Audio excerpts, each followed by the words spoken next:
For anyone who hasn't seen the latest episode of The Mandalorian, spoiler warning ahead, so maybe go watch the episode first, then come running back after. This is where the fun begins. Besides the first time appearance of a certain not at all popular character in live action, Ahsoka Tano, hyperventilating just a little, I've been looking forward to this. we finally learned about Baby Yoda's true identity. During the course of the episode, we learn his name, where he was before the events of the show, and got some more insight on his Force abilities. So before I pass out from the hype, let's get right into it. First of all, Baby Yoda's real name is Grogu. When Mando first meets Ahsoka on Corvus, there's a moment where she communicates with the child through the Force telepathically. And because of this, he's able to finally communicate and tell Ahsoka a number of things about himself. Like Grogu. His name is Grogu. Such a cute name for this adorable little, 50-year-old man. I love him so much. Maybe it's a thing that the entire Yoda species has cute two-syllable names. Anyways, we learned that little Grogu was actually trained in the Jedi Temple on Coruscant in the time leading up to the Purge by a number of Jedi Masters. And considering his age, he would have technically been there throughout the entire course of the prequels. Now, it's not made entirely clear if Ahsoka actually knew him personally during that time, but it's amazing to know he was there training among the other cute little younglings. Oh, yeah. He really dodged a bullet there. Or should I say lightsaber. Oh, brother, this guy stinks! Anyways, this also explains why he's been able to demonstrate an impressive amount of Force ability throughout the series. Ahsoka also tells us that when the Purge happened, he was taken from the temple and hidden from the Empire. She doesn't particularly say who it was that took him, but we can assume it was someone from the Jedi Order. We learn that he's hidden his Force abilities in order to survive all these years while in hiding, explaining why he's only been able to use his powers in a limited capacity. Ahsoka also makes the first outright connection to Master Yoda in the series, claiming that he is indeed the only other one of Grogu's species that she's ever met. Now, this is an interesting tidbit, because it confirms that the species is indeed a mystery even to Ahsoka.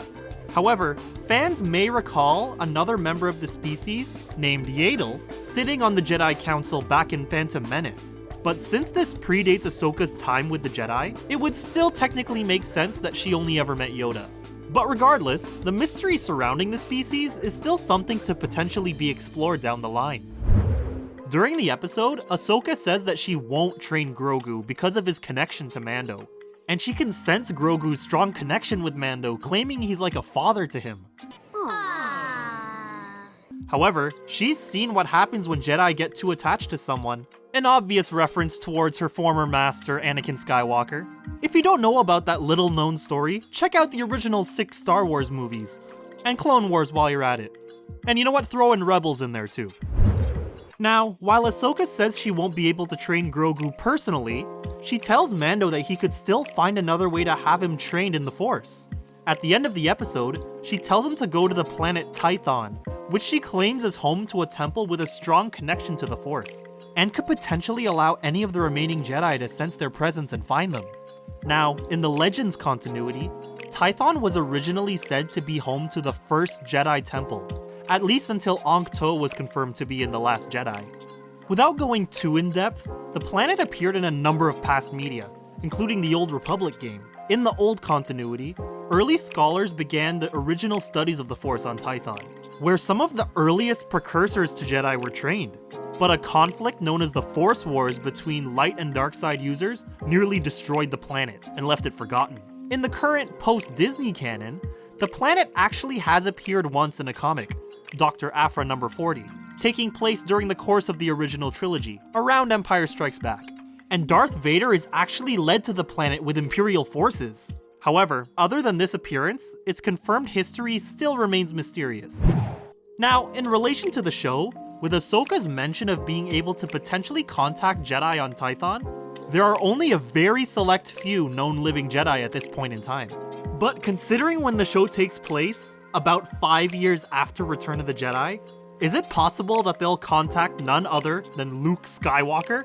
I mean, this takes place around when he'd begin remaking the Jedi Order, so it actually makes a lot of sense in the timeline. Maybe Grogu becomes one of Luke's earliest Padawans. Again, it's like poetry, so if they rhyme. Okay, I need to sit down for a sec. We still have a few more episodes in this season to find out more, but what do you guys think? Do you like the name Grogu? Could we learn more about his time on Coruscant in the prequels? And could we actually see Luke in the series? Sound off in the comments.